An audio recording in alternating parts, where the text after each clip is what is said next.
Hacia el año 850, los pueblos que estaban situados en la región, digámoslo así, del desierto, más hacia esta parte que no alcanza a aparecer en este mapa, ellos se dieron a sí mismos el nombre de persas, parsas o persias, ¿sí? Y tenemos que tener en cuenta algo que es muy importante y es que todos los nombres que nosotros usamos para los pueblos antiguos son de matriz griega. El nombre Persia no es un nombre originario de la gente que lo llevó. El nombre original es Parsa. Pero como nosotros aprendimos sobre ellos fundamentalmente gracias a los griegos, retomamos los nombres que los griegos les dieron. Inicialmente, este pueblo estuvo bajo el dominio de los asirios, de los que hablamos hace un ratico. Y sabemos que persa, ¿ah?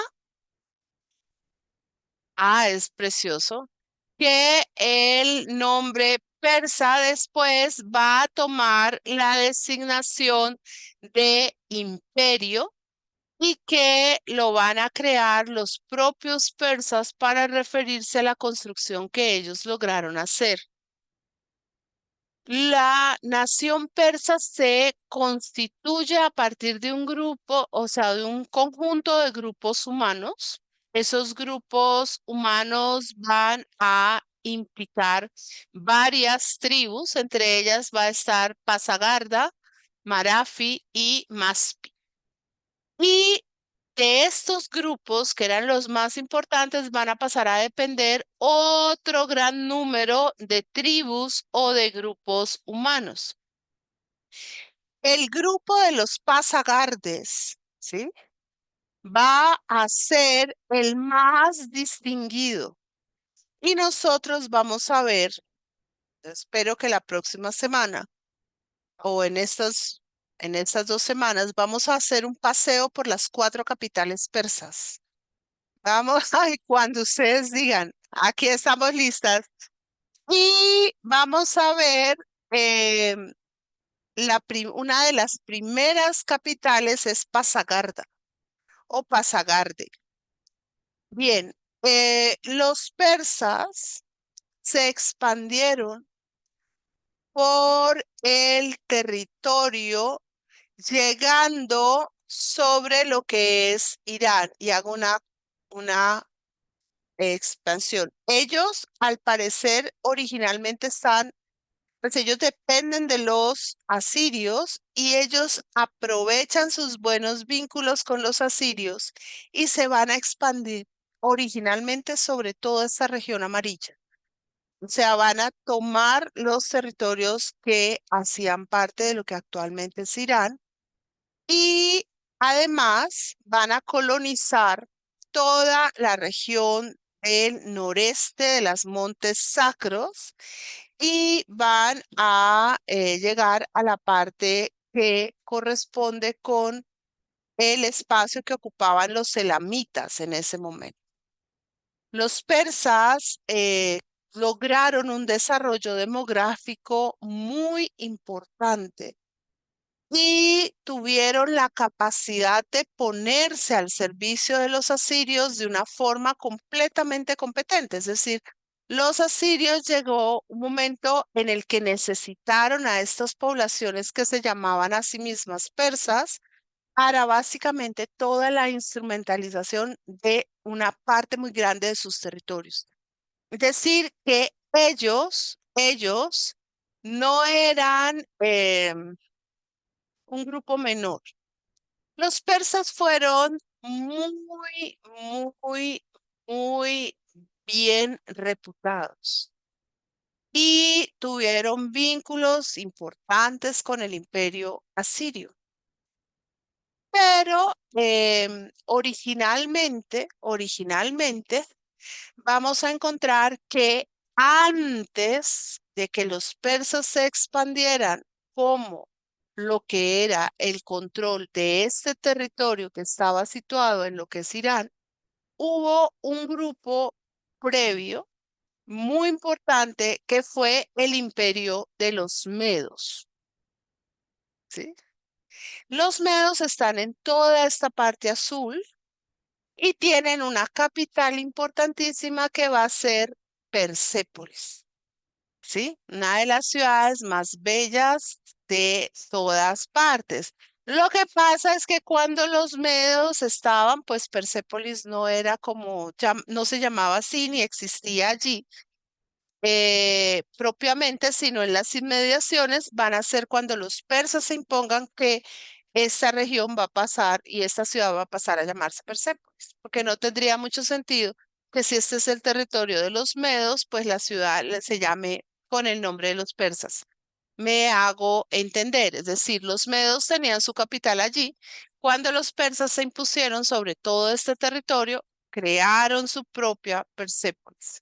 ¿Sí? Bien. A los medos los menciona por primera vez en la historia Heródoto y dice que eran un pueblo poderoso, eran un pueblo importante y eran un pueblo con un carácter beligerante y expansivo. Y dice que gracias a los medos el imperio de los asirios cayó. Yo creo que ustedes han escuchado hablar muchas veces de las guerras médicas, ¿se acuerdan? Y una de las grandes dificultades que uno tiene cuando se mete en este territorio es que aquí están los medos y aquí están los persas y uno dice, bueno, ¿quién es quién? Ahora les voy a explicar cómo se dieron las cosas. Los persas estaban al servicio de los asirios, se expandieron territorialmente. Los medos ya existían en este territorio en el que nos estamos nosotros situando. Los medos estaban allí y tenían control territorial. Muy probablemente estaban inicialmente sometidos a los asirios, de los que hablamos antes, y sin embargo, los asirios pues controlaban todo este territorio, no podían controlarlo directamente todo ellos, tenían que basarse en el apoyo de los pueblos que ya estaban ahí. Voy a hacer una pausa y lo voy a aclarar. ¿Qué es un imperio? Un imperio es como un rompecabezas. El imperio está configurado por piezas que son distintas entre sí. Para que el imperio pueda funcionar, las piezas tienen que calzar unas en otras. Pero como esto no es un juego fácil, las piezas tienen vida propia. Hagan de cuenta ustedes que están con un rompecabezas donde las piezas tienen la capacidad de transformarse. El emperador tiene que tener la capacidad de hacer que el rompecabezas se ajuste y de impedir que la transformación de las piezas ponga en entredicho el tablero completo. Los asirios tienen este rompecabezas. Aquí tienen egipcios que tienen una comprensión del mundo y acá tienen babilonios con otra comprensión del mundo. Estos babilonios no quieren que los asirios los controlen. Estos egipcios no quieren que los asirios los controlen. Los asirios no pueden ir para arriba y para abajo con guerra con todo el mundo. Tienen que buscar la manera de que los egipcios se queden, de que los babilonios se queden, ¿sí? Y tienen que valerse de otros pueblos para lograr eso.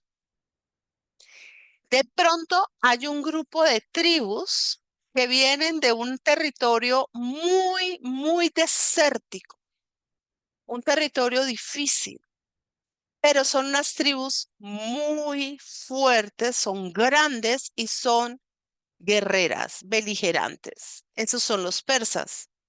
Esos persas están organizados en cuatro grandes tribus. La más importante es la de Pasagarda. Y resulta que esos persas, comisionados por los asirios, se van ubicando en los territorios de Irán.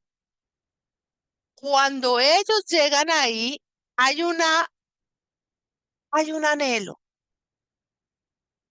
Todo el que está bajo el control del imperio, bueno, no todos, pero un gran número de los soberanos que están bajo el control del imperio, lo que quieren es derribar el imperio y ser ellos el imperio. Esta es una región que ha tenido guerra, guerra, guerra, guerra, guerra, guerra, guerra, desde casi que desde que empezó.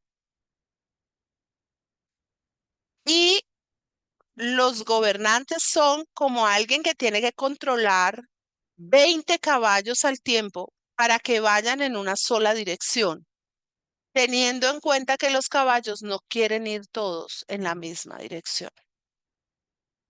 Tiene que saber cuándo suelta y cuándo recoge la rienda.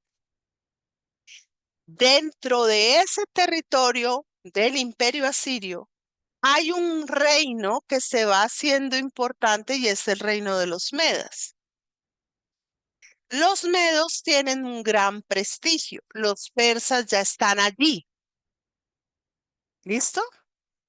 Los persas están al servicio de Asiria. Los medos están viendo cómo se sacuden a los asirios. ¿Por qué se quieren quitar a los asirios? ¿Porque son envidiosos? No, porque el yugo de Asiria es un yugo muy duro.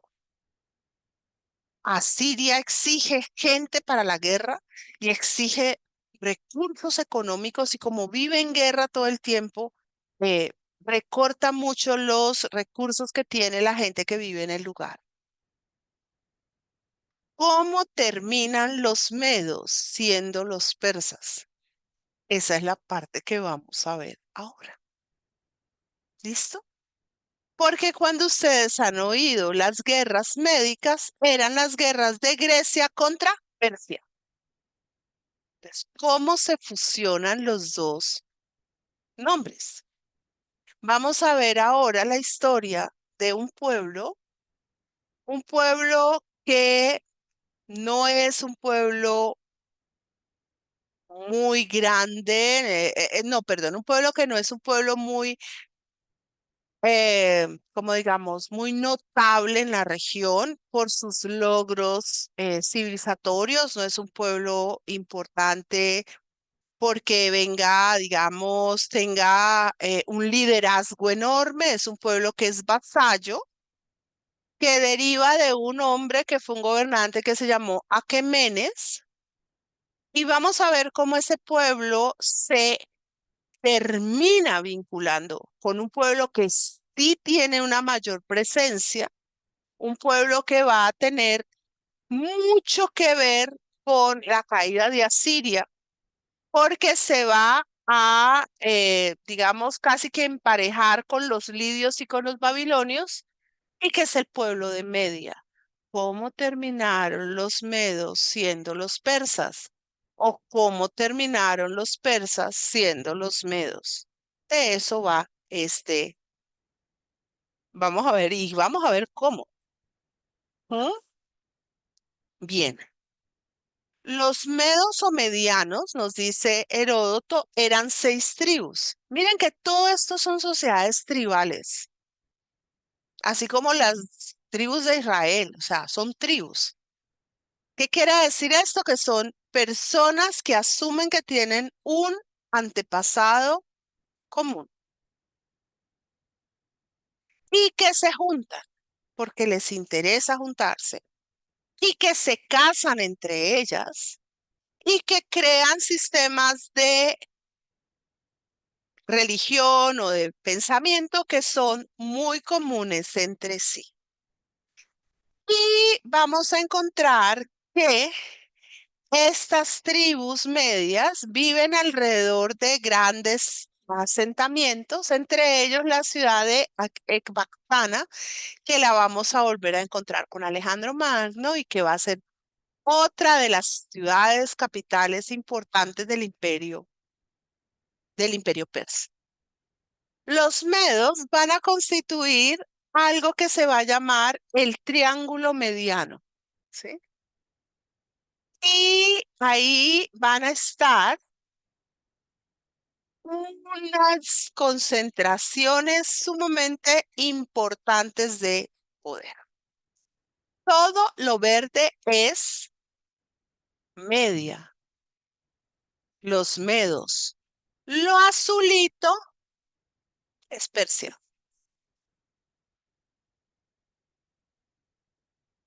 ¿Cómo va a llegar esto azulito a volverse dueño de todo lo demás? Esa es nuestra pregunta. Bien. Asimismo, a ese triángulo, ¿sí? Y a esta región se le va a llamar Partia. Entonces, es una maravilla. Digamos que es como cuando uno tiene varios apelativos, nombres o apodos, ¿sí? Partia, los partos. Generalmente se dice partos y medas, ¿sí? Y vamos a encontrar que en esta región entonces también a los medos se los va a llamar arrianos. Es cuando uno oye medas, partos, arrianos, estaban hablando del mismo grupo que después se va a conocer como persa. ¿Listo? Yo les voy a mandar después un resumencito mínimo para que todo esto quede donde tiene que caer. Bien, en el siglo, entre el siglo X y el siglo VII, los Medas, un pueblo orgulloso, un pueblo poderoso, un pueblo bien situado, quedaron bajo el control de los neoasirios. Y desde el mismo momento en que quedaron bajo el control de los neoasirios, empezaron a pelear y a buscar la manera de liberarse del control de los neoasirios. Y empezaron a hacer una serie de incursiones, de salidas militares y búsquedas que les permitieran dos cosas.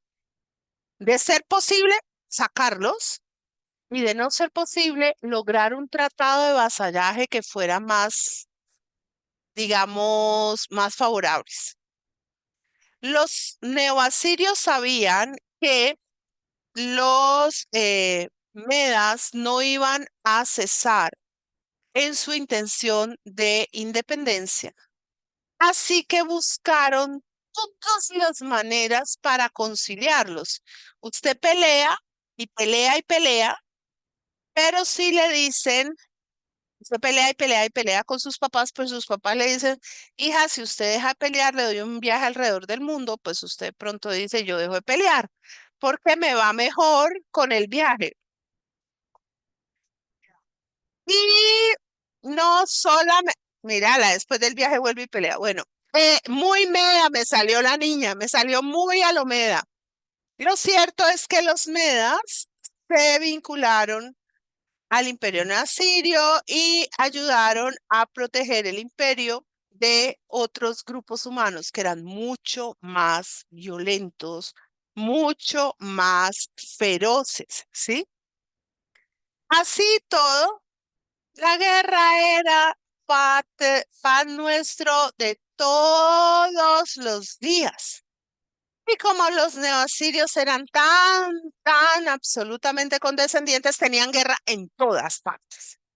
O sea, los neoasirios fueron capaces de enemistarse con el perro, el gato, el garabato y poner a muchos pueblos en su contra. Y esto hizo que pues se empezara a desboronar todo, ¿sí? Un imperio no se hace a punta de guerra. Un imperio se construye con guerras, se defiende con guerras y se sostiene en la paz, que es lo que hicieron los romanos.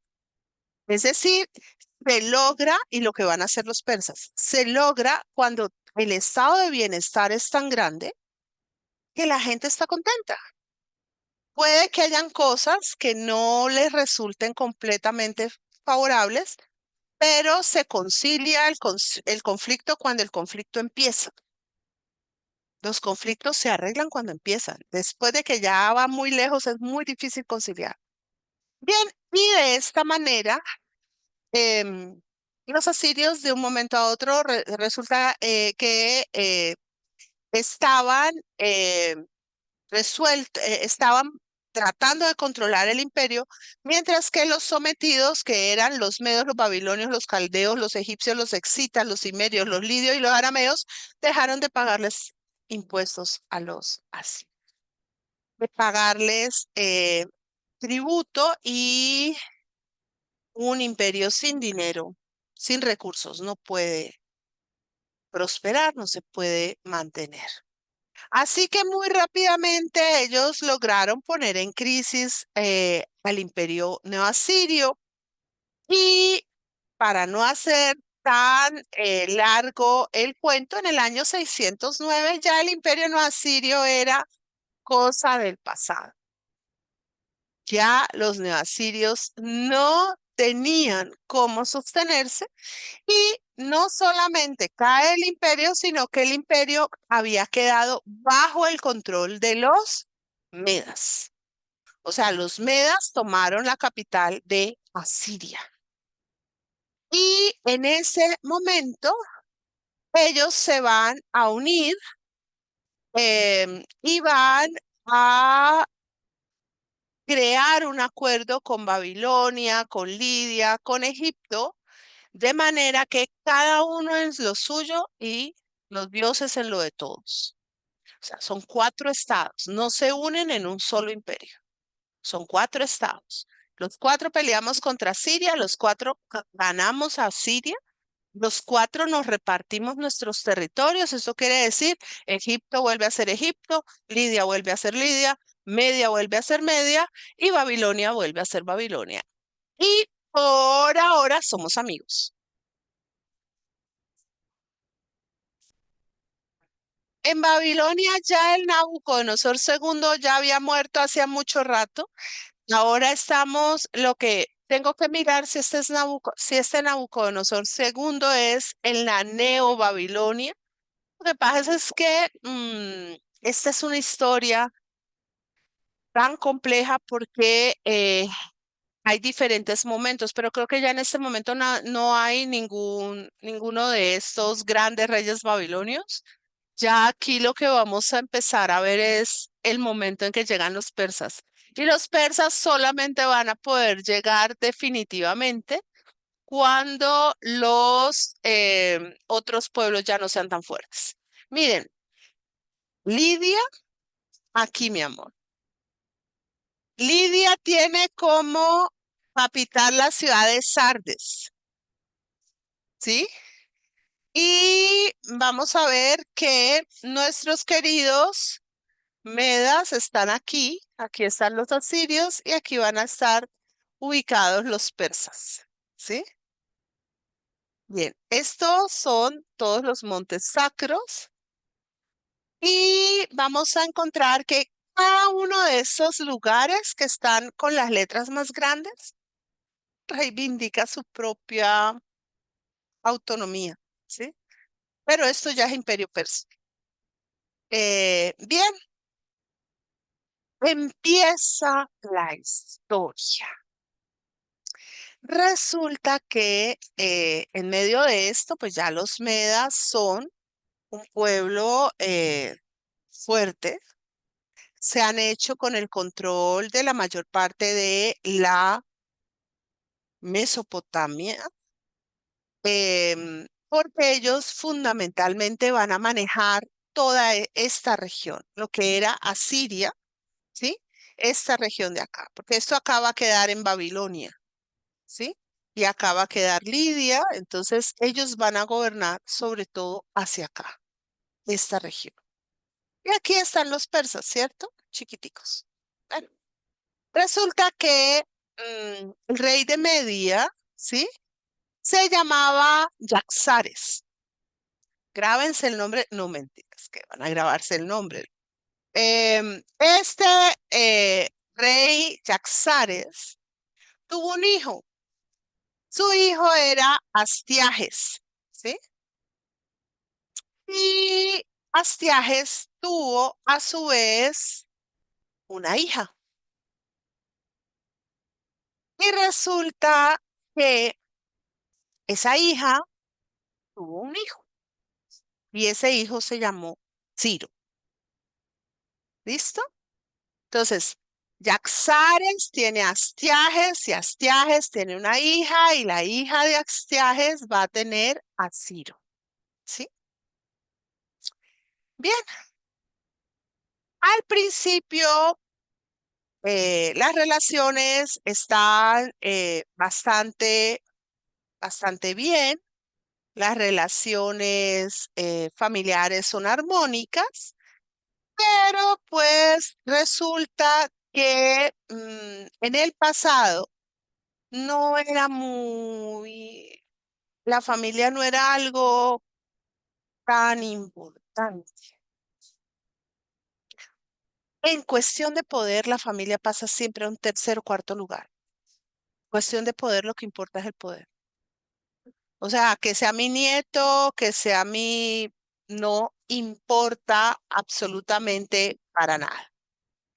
La hija de Astiages había sido entregada en matrimonio a uno de los gobernantes aqueménides, ¿sí?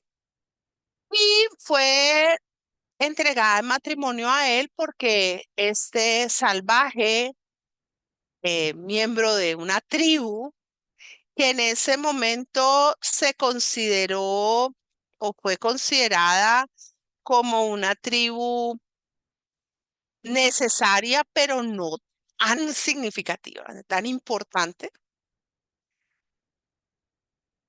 pues ella fue entregada a este jefe de tribu con el propósito de que este matrimonio sellara una alianza. O sea, los aqueménides van a ayudarle, los aqueménides son persas, van a ayudarle a los medos porque Astiages ha entregado su hija en matrimonio al líder de la tribu de los aqueménides, es decir, al grupo aqueménide. Eso es como que uno diga, no, pues voy a casar mi hija con este porque lo necesito. O sea, no. No porque piense, ay, es un matrimonio ascendente, sino que es un matrimonio más bien descendente. Pero, como quien dice,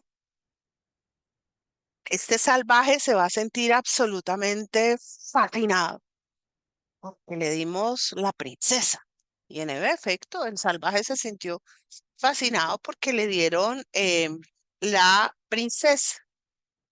Esto que estamos viendo se llama el cilindro de Ciro. Ya vamos a ver nosotros que Ciro eso es en barro. Vamos a ver que Ciro es un usurpador del poder. Ciro le va a dar golpe de estado al abuelo. Va a acabar con el abuelo y con el perro, el gato y el garabato. ¿Sí? Él, en su pequeña región, era el rey, se llamaban reyes de Ashahan. Era como rey de Jamundí, más o menos. Bueno, no tan pequeñito como rey de Jamundí, era algo mucho más importante. Luego ellos controlaron Susa y entonces ya Susa sí era una cosa más grande, Susa y Ashan. Y Ciro, pues necesitaba hacerse a una estirpe porque necesitaba una legitimidad y entonces hace esto que se llama el cilindro. Todo esto está escrito en escritura cuneiforme y en esa escritura cuneiforme, porque se dañó, mi amor, porque es que tiene muchísimos años, pero este cilindro no lo hace siquiera digamos, lo van a hacer los sucesores de Ciro y van a ir haciendo allí toda su genealogía, o sea, fulano, hijo de Mengano, hijo de Perencejo, ¿sí? Entonces vamos a encontrar Ciro primero, Cambises primero, Ciro segundo, que también, que Ciro segundo va a ser, corrijo, el gran. Bien, y es justamente el que va a estar más interesado en que el que se va a interesar en hacer toda esa genealogía para contar quiénes son sus antepasados, y aquí esto sí es muy importante, antepasados persas. ¿Por qué va a hacer esto? Porque como les digo, Ciro el Grande le va a dar golpe de estado a su abuelo. Necesita mostrar que él no es un tan advenedizo como lo pueden ver los Medas. O sea, necesita mostrar, yo realmente merezco el lugar que tengo. Y él era hijo de Cambises primero, de allá, de este reino que hemos conocido, que es el reino de Ashan, ¿sí? Y Susa, y de la princesa Meda, que era la hija ya se me acabó de ir el nombre para que vea. No, no, es Anquises, no, es Astiages. Ay, qué buena memoria. De Astiages, que ese se llamaba Mandane. Bueno, vamos a ver cómo pasó todo. Cómo fue que crecimos de un pequeño reino a un imperio. Bien, Ciro se da cuenta de que Astiages lo va a traicionar. Lo va a traicionar a él y a los suyos. Astiages tiene planes para la región de Ciro, es decir, para su reino de Ashaan y Susa, y el nieto le vale agua. O sea, por eso les digo que la familia no me la pueden poner en un punto crítico porque el nieto le valió. Ciro es un hombre excepcional. La historia a veces tiene personalidades que uno dice, por Dios, ¿qué es esto? Es un hombre de una agilidad y de una habilidad política que pues el abuelo nunca conoció. Además, si el abuelo nunca lo habría visto. O sea, es muy, muy probable em, que Ciro y el abuelo, pues es que los reyes casi nunca viajaban, los niños tampoco casi nunca viajaban. Pues el abuelo le habrán contado, vea que usted tuvo un nieto por allá, pero como tenía como tantas mujeres, tantas hijas, no le importaría mucho. O si le importó, pues no sabemos. Ciro se dio cuenta de que lo iban a quitar del medio. Y el que pega primero, pega dos veces. Eso es dicho de Ciro el Grande. Lo cierto es que Ciro toma la decisión de levantarse en armas contra Astiages. Al principio, Astiages piensa, no, pues esto es pan comido, ningún pan comido. Ya en curso de 3 años, Ciro derrota a los ejércitos medos, captura a Astiages, el abuelo, y toma Ecbatana. Eh, y quien crea que en ese momento Ciro le dio un gran abrazo a su abuelo y le dijo, abuelito, te quiero mucho, no. Lo obligó a nombrarlo su sucesor y heredero. Después de este momento no se sabe mucho de la vida de Astiages. O sea, y ya con esto, Ciro hereda el reino de Media.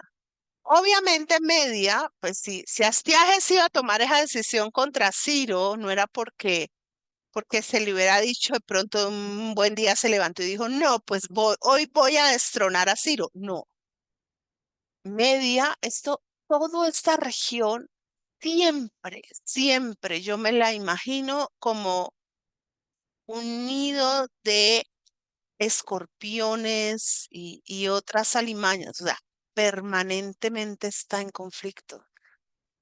Es una región muy complicada. Y entonces, además, porque esos cuatro felices reinos del pasado, esos reinos que se habían confabulado para poner fin a los neoasirios, ahora habían sacado las uñas y están peleando sobre todo con Lidia y está peleando sobre todo con Babilonia. Los babilonios habían controlado todo. ¿Y saben qué es lo grave cuando un pueblo ha sido imperio? Que persiste en la idea de ser imperio. Es decir, cuesta mucho trabajo como que se bajen de allí. Y él entonces se va a encontrar con que tiene que pelear contra el perro, el gato y el garabato. Este mapa, y es que es una belleza porque em, los seres humanos antiguos siempre, siempre, siempre, como algunos prehistóricos de hoy en día, creen que la guerra es la respuesta. Y entonces eh, no se quedan en unas conciliaciones que pueden ser más armónicas, porque el anhelo de poder de los que tienen el poder se sobrepone al bienestar de la gente. O sea, a la gente les vale, sí, como dicen los mexicanos, me perdonan, le vale madre. O sea, aquí en toda esta región, y esto va a ser importante después, hay una franja de ciudades que por aquí, que a nosotros nos gustan mucho, que son las ciudades de Mileto, Éfeso, o sea, las ciudades griegas de Jonia. En el momento en el que Ciro llega al poder, esos territorios están bajo el reino de Lidia. Ciro había logrado, ese reino de Lidia estaba gobernado por un rey que se llamaba Creso. ¿Ustedes han oído el dicho tan rico como Creso? Era, pero absolutamente rico. Casi que nadaba en oro. ¿Por qué? Porque esa región es una región dorada, porque tiene dominio sobre el Mar Negro.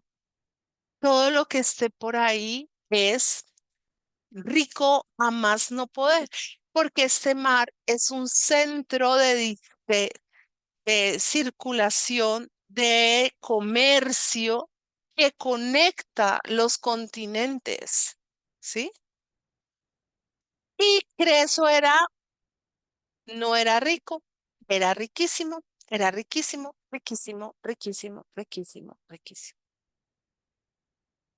Y había logrado un tenso acuerdo con las ciudades jónicas, las ciudades griegas, por el cual estas se sometían, digamos que como que eran entre vasallas y libres, porque con los griegos el problema es tratar de quitarles la libertad. O sea, los griegos quíteles el agua, quíteles la luz, quíteles la comida, pero no les quite la dichosa libertad porque ellos no pueden sobrevivir sin eso.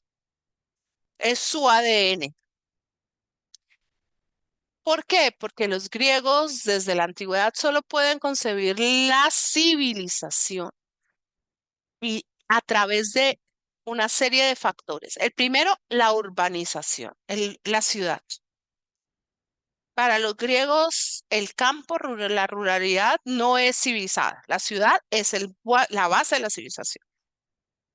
Y la ciudad solo puede existir si tiene tres condiciones: autonomía, la posibilidad de darse sus propias normas; autarquía, la posibilidad de gobernarse por sí sola; y la parte de autosuficiencia, la capacidad de alimentarse y de tener recursos propios. Así que a los griegos, cualquiera que viniera a imponerles control, pues iba a tener problemas con ellos. Sin embargo, Creso, después de amedrentarlos, apalearlos y casi que asfixiarlos, había logrado un acuerdo con las ciudades jónicas y ahí están quieticas. Cuando Ciro empieza a convertir, más que la plata, ¿saben qué? Fue fundamentalmente la inteligencia política. El decirles, bueno, ustedes se alían conmigo, yo les voy a dar el trato de ciudades amigas, ustedes siguen siendo autónomos, ustedes se siguen mandando. Miren, hay una de las gobernantes más importantes de toda la historia, una de las mujeres más chéveres de toda la historia, con todo y su terribilidad, que fue Catalina la Grande de Rusia. Catalina fue como Ciro y como va a ser Darío, una usurpadora. Ella usurpó el poder. A ella no le correspondía ser zarina de Rusia, al que le correspondía era su hijo Pablo, bueno, primero a su marido Pedro, pero ese nos libramos, y después a su hijo Pablo, y a ese lo inutilizamos. Catalina decía, cuando alguien le preguntó por qué su gobierno era tan eficiente, por qué nadie la desobedecía, ella dijo, porque yo nunca doy una orden que no pueda ser obedecida.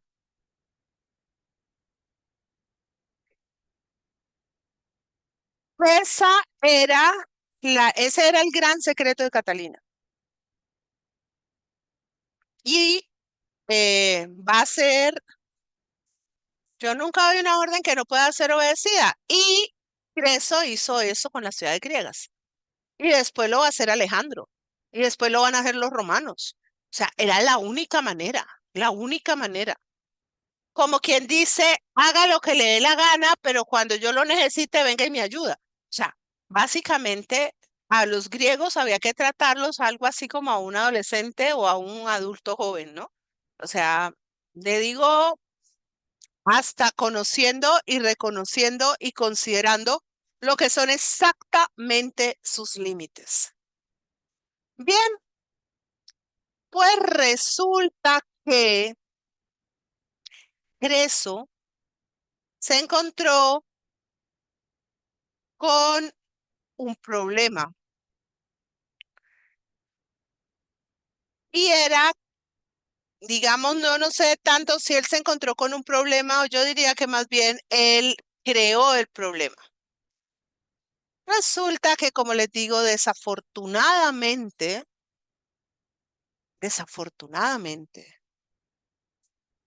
y la ambición es una cuestión tan horrible porque la ambición es un saco sin fondo. Usted empieza a pedir y nunca es suficiente. Creso tenía un reino poderoso, Creso tenía un reino importante, pero le dio por desear el bien del prójimo. Ojalá hubiera sido la mujer del prójimo, porque yo creo que Ciro le manda 30. Si no, que lo que quería Crécito eran las ciudades que tenían los medos en esta región, ¿sí? Los territorios medos que estaban en el Asia, en la parte de lo que va a ser como el Asia Menor. Y obviamente Ciro, que está recién estrenado y recién, digamos, aprontado para ejercer el poder, no se lo va a permitir. Dice la historia, bueno, esto está entre la historia y la leyenda, y a mí a veces me gusta más la leyenda que la historia, lo confieso. Yo a veces quisiera que la historia fuera más literaria y menos histórica, porque la literatura es más chévere, siempre. Eh, la leyenda dice que Creso tuvo la mala idea de ir al oráculo de Delfos. Usted quiere una vida desgraciada, vaya al oráculo de Delfos, pero todos iban, es decir, porque el oráculo tenía la capacidad de acertar siempre. ¿Por qué acertaba siempre? Porque decía cosas que no eran claras. Entonces, quedaban libres a la interpretación y si la interpretación que usted había hecho no se cumplía, era por su falla de interpretación y no porque el oráculo, porque usted no había entendido al oráculo. Lo cierto es que Creso fue al oráculo y preguntó por la guerra. Y el oráculo, muy sabio, contestó: si vas a la guerra, un gran imperio va a caer. Creso, que se tenía confianza, pensó que el imperio que iba a caer era el de Ciro, y no, falló el de él. Desafortunadamente para él, y muy desafortunadamente para el mismísimo Ciro, porque al ganar siempre se pierde, así como al perder siempre se gana. Y se ganó Ciro no solo los territorios, obviamente mantuvo Sardis y logró que cayera Siria, ay, pero se ganó los griegos, se ganó a los griegos. Y al ganarse los griegos, entonces dio inicio después a las guerras médicas, porque Ciro no fue tan condescendiente como Creso. Y los griegos habían apoyado a Lidia, entonces se volvieron objetivo militar de Ciro, pero de eso ya hablaremos más adelante. Él dejó a un hombre, Actilles, a cargo de recoger el tributo en todo el reino de Lidia. Eso era riquísimo, Lidia era riquísima. Venían de una guerra, necesitaban recuperar el bolsillo. Las guerras son muy críticas, no solo por la destrucción, sino porque hay que alimentar ejércitos y sobornar gobernantes, es decir, darles riquezas a cambio de su colaboración. Y este Pactíes instigó inmediatamente una rebelión contra Ciro. Y finalmente Ciro se movilizó muy rápido y mandó a otro delegado y empezó el sometimiento de todas las ciudades que habían estado en la rebelión. Y pues ya nos podemos imaginar lo que esto fue. Fueron 4 años para subyugar a la región de Lidia. Entre tanto, no estando el gato, los ratones hicieron fiesta en la parte media del territorio que gobernaba Ciro y se le rebelaron contra Ciro porque dijeron que Ciro era un usurpador. Entonces Ciro tuvo que ir a la guerra contra la región de Media. Y en medio de todo esto, Ciro fue creando ciudades ciudades que le servían de fortaleza. Pero desde el momento en que él se hizo sobre el gobierno de lo que había sido de Astiages, no paró la guerra. O sea, va a vivir toda su vida en guerra, ¿sí? Em, Parece ser que en este momento la relación con Babilonia no fue tan tensa, no se tiene conocimiento, pero hubo obviamente hostilidades entre ambos reinos porque es que esa era su tendencia, su naturaleza, su forma digamos, de vivir, hasta que finalmente Ciro derrota a Babilonia. Derrotar Babilonia es hasta ese momento lo más grande que Ciro ha hecho, porque Babilonia es una ciudad muy poderosa, muy grande, muy rica. Lo hace en el 539 y después de esto, él llega a la ciudad de Babilonia. Antes de llegar a Babilonia, para los ejércitos, establece que nadie va a entrar ni a hacer pillaje, ni a matar gente, ni nada, y entra en Babilonia en medio de una fiesta total. Ciro es el modelo de Alejandro, ¿sí? Él llega a Babilonia y la ciudad le tiran flores desde los balcones. Llega y se propone más que como un conquistador, como digamos, más que como un conquistador, como un liberador, porque además el rey que tenía Babilonia en ese momento era Nabónido, que era un rey que no era un hombre muy querido por los babilonios. Así que la ciudad siempre sintió que él no había salido en su defensa, que cuando Ciro empezó la campaña en contra del reino de Babilonia, Nabonio se quedó allá en el oasis feliz de la vida y por tanto la conquista de Babilonia de Ciro no fue solo su mérito, sino también fue una colaboración con los sacerdotes babilonios que se pusieron de acuerdo con él. Así que Babilonia celebra la entrada de Ciro en la ciudad y esto aparece en Isaías 41:27. ¿Sí?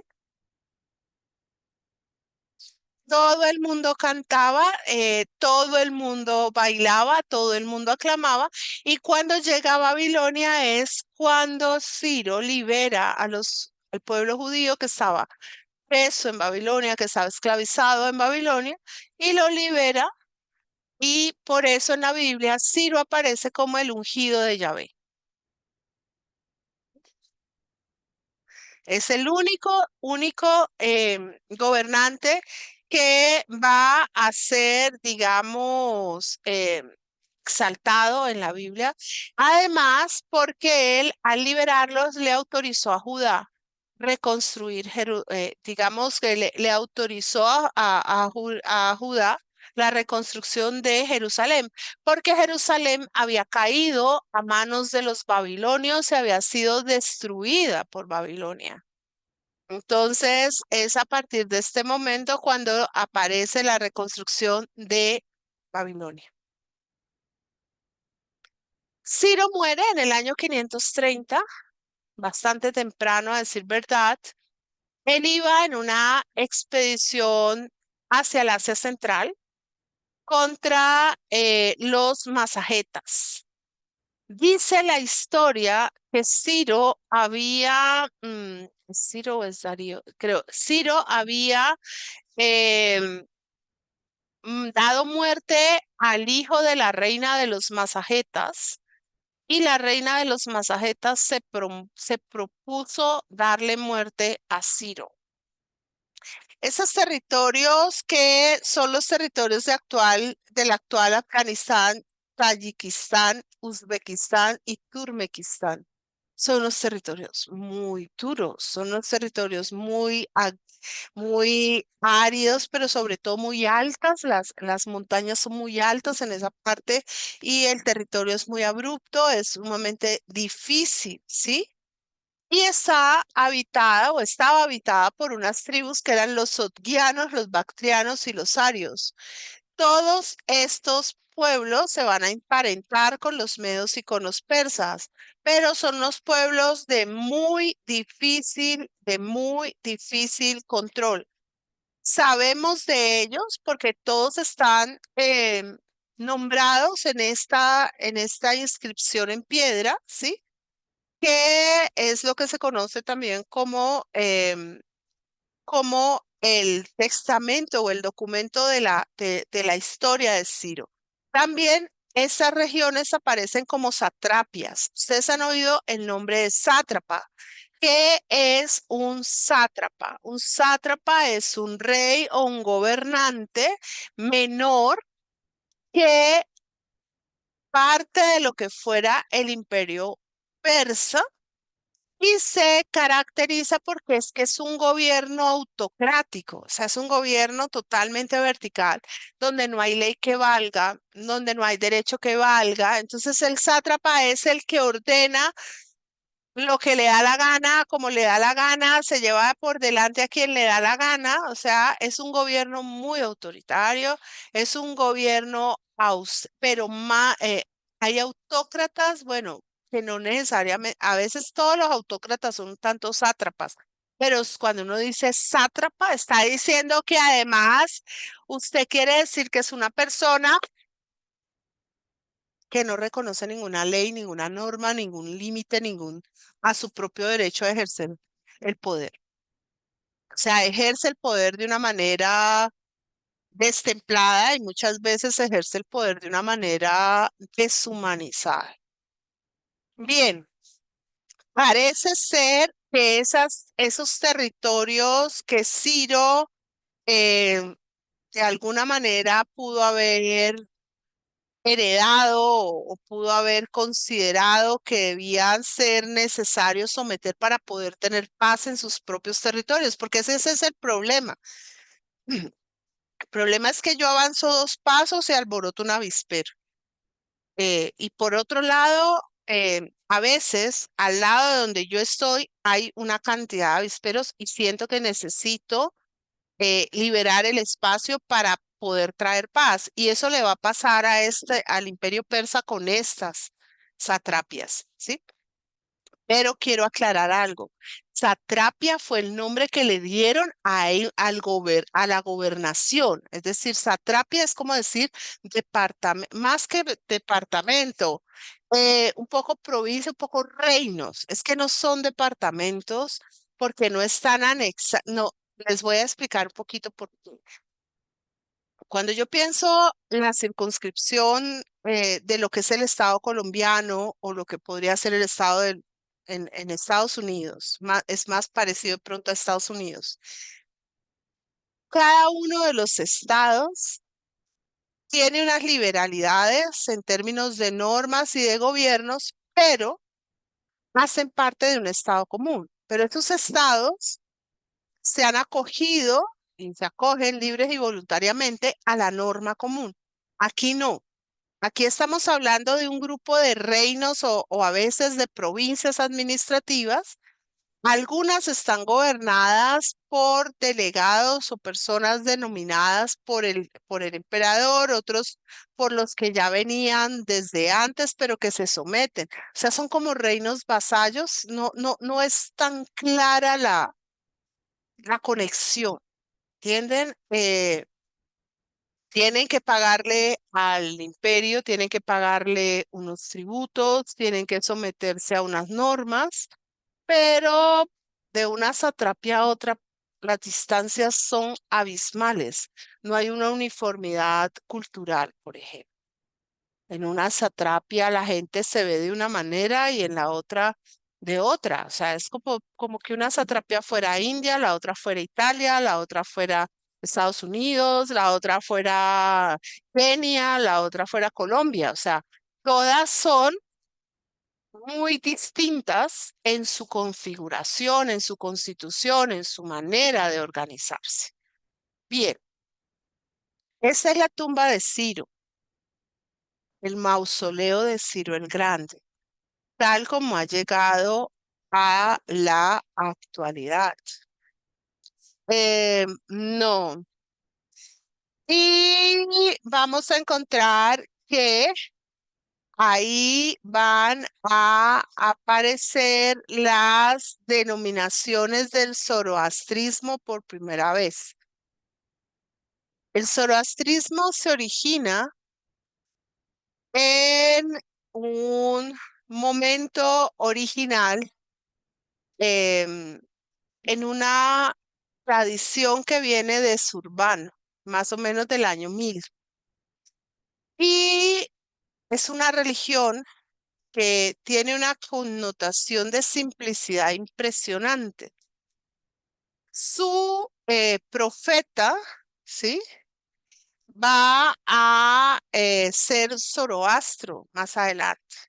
Sus dioses van a estar entre Ahura Mazda o Hormuz. Y vamos a ver que en el mito de la creación van a aparecer unas figuras que son Andramash y Arimán. Pero de ellos vamos a hablar más adelante y nos vamos a sentar a hablar de la religión. El mausoleo de Ciro es un monumento que se destaca por la simplicidad de la forma. Realmente es un monumento grandioso y ahí ven ustedes qué tan grandioso es.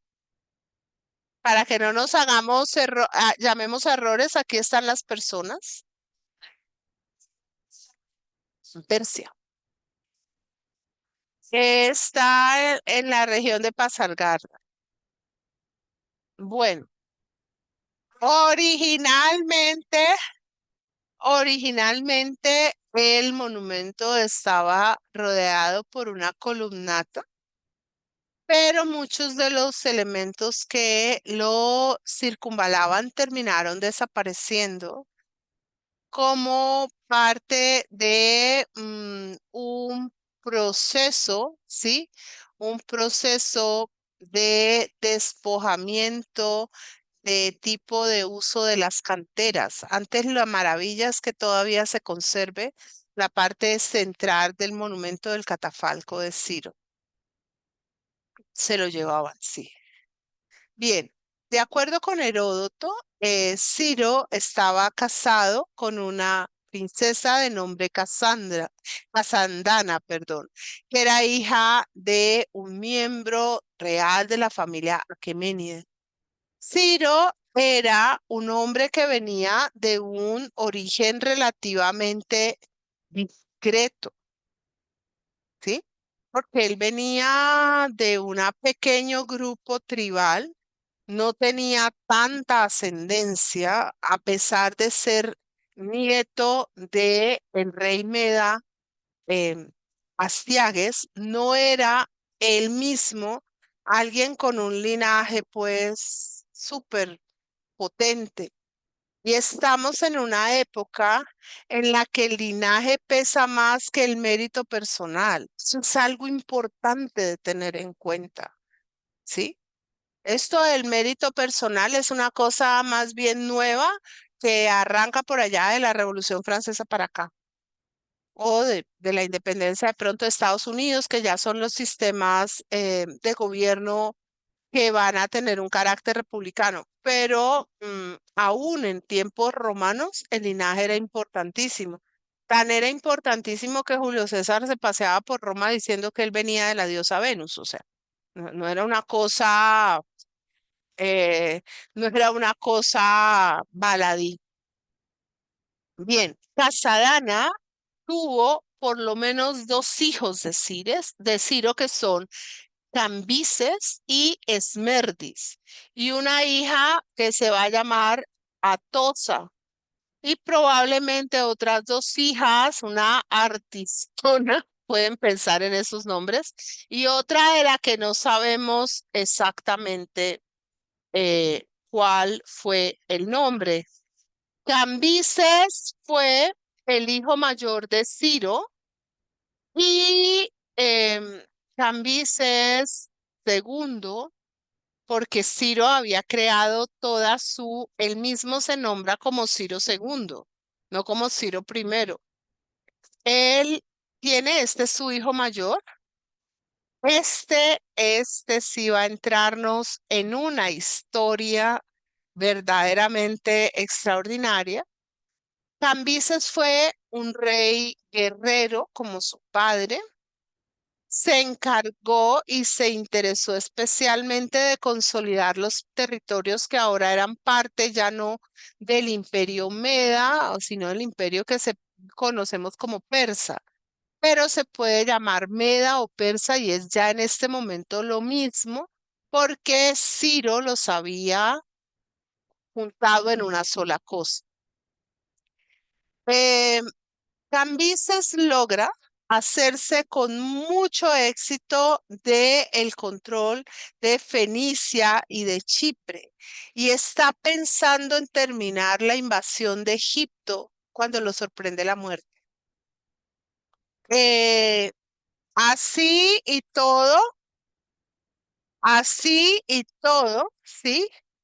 Él va a protagonizar uno de los pasajes más inquietantes e interesantes de la historia, porque Cambises era un hombre muy culto, era un hombre muy inteligente como su padre, y él sabía, por ejemplo, que en Egipto acababa de morir el faraón Amasis II y que había sido sucedido él por Pasmético III.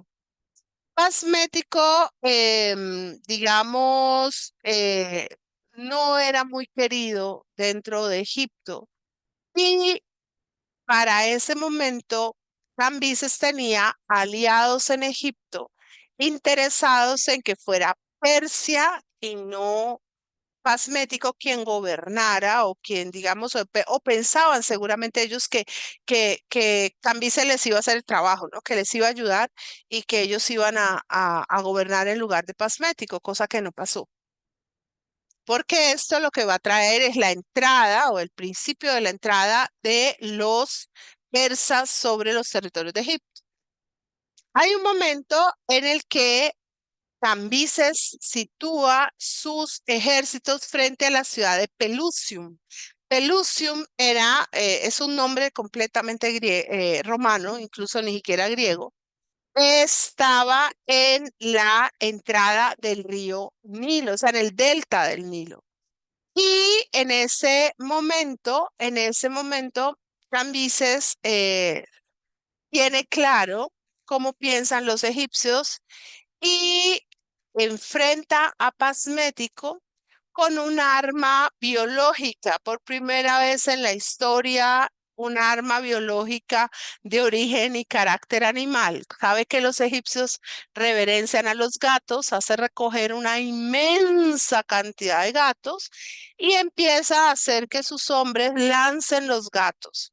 Los egipcios prefieren salvar a los gatos que atacar a los persas y de esta manera, Cambises termina ganando la batalla a partir de el uso de esta estrategia.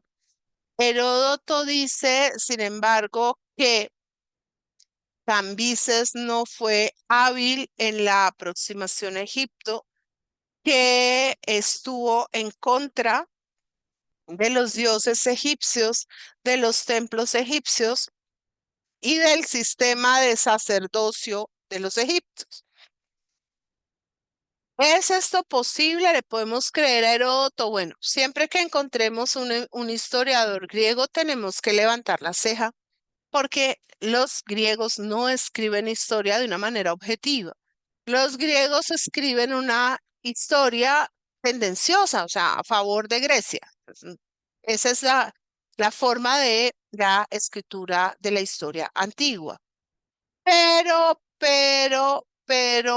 Por otro lado, Cambises era zoroastrista. Em, es probable que la religión egipcia, donde hay tanto antropomorfismo, donde hay tantas formas animales representadas, le hayan podido resultar adversas.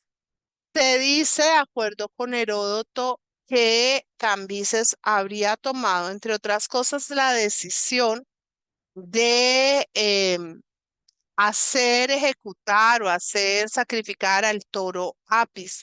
Me parece un poco creíble en el sentido de que em, era un gobernante inteligente y sabía, en la antigüedad no se piensa en un monoteísmo como el católico o el cristiano, no se piensa en que hay que pasar como una planadora por las creencias de otros, sino que se tiene fundamentalmente la idea de la conciliación.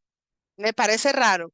El problema es que, como veremos, a Cambises lo asesinan o se muere y hay unas turbulencias muy serias ahí. Ahora, lo cierto es que después de que Cambises lograra conquistar Egipto, los libios, los griegos de la región de Cirene y de Barca en Libia, se rindieron al gobierno de Cambises. Cambises entonces se fue a Egipto planificando la invasión de la colonia fenicia de Cartago, que ya en ese momento se proponía como un imperio y que se había ido, digamos, volviendo cada vez más significativa. Pero no pudo llevarla a cabo porque uno de los aliados más importantes de Cambises eran los fenicios, y los fenicios dijeron no, que no vamos a ir a la guerra contra nuestra propia gente. Después de esto, Cambises trató de continuar sus campañas en África, hacer remontar el Nilo y buscar proyectar el imperio hacia nuevos horizontes. Esto lo llevó a crear una guarnición en en la región de Elefantina, bien alto el Nilo, o sea, ya casi pasando de Egipto hacia Nubia. Y allí trajo específicamente un ejército formado por, digamos, por soldados judíos, pero tanto la entrada sobre la región de Tebas como la entrada sobre Etiopía terminaron siendo soberanos fracasos. Y pues Heródoto lo asume como la locura de Cambises y la falta de suministro. Yo me quedaría sin ser Heródoto y sin saber lo que sabía Heródoto, con la idea de que allí jugó mucho en contra el tener unas líneas tan extensas y tan, digamos, dilatadas, o sea, ya estaba muy lejos de sus centros originarios. No era lo mismo controlar territorio en los partes de Media y Persia, donde tenía aliados que le podían suministrar víveres o que le podían suministrar hombres o armas o lo que necesitara, que estar tan hacia Etiopía. La entrada hacia el África y sobre todo hacia el África que podemos llamar África negra, o sea, la centro de África, es absolutamente complicada. Ni siquiera los egipcios en algunos momentos llegaron hasta Etiopía, pero no pudieron pasar porque los cambios geográficos son muy grandes, la fauna es muy difícil, las comunidades están muy disgregadas y se mueven en los territorios, pueden emboscar con facilidad los ejércitos. Hay además mosquitos, hay además estaban los zancudos, estos del paludismo y demás, que se vuelven muy complicados. Aquí vamos a dejar, la próxima semana vamos a ver cómo se murió, cómo nos murió Cambises. Venimos con un súper chisme y llegamos a Darío II. Muchas gracias, mis niñas. Hasta ¿Ah? Muchas gracias. Con mucho gusto, mi corazón.